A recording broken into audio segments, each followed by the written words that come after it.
শুভ দুপুর বন্ধুরা। দেখো বন্ধুরা, তোমাদের দেখিয়েছিলাম এই যে 5 লিটারের তেলের জারগুলো আমি কেটেছিলাম, জানো তো বন্ধুরা। কেটে কেটে এই দেখো 3টে তেলের জারগুলো কেটে 6টা বানিয়েছি দেখো। আর এইগুলোতে কী দিয়েছি জানো বন্ধুরা, ধনে পাতা হবে, ধনে বীজ বুনেছিলাম।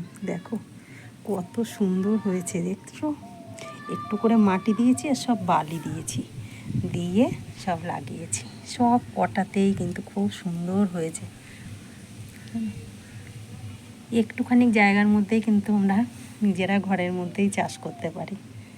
আমার নিচেতে আওয়াতা তো বেশি রোদ্দুর পড়ে না, এখন তো শীতের সময় আরও কষ্ট হয়ে যায়।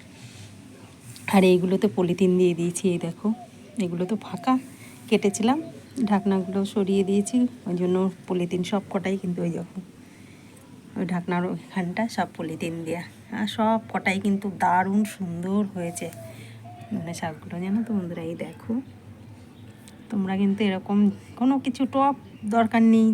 আর তোমাদের তেলের ড্রাম ট্রাম এগুলো তো সব ফেলেই দাও, আর না অল্প দামে বিক্রি করে দাও, কোনো কিছু দরকার নেই। দেখো কত সুন্দর হয়েছে দেখছো বন্ধুরা।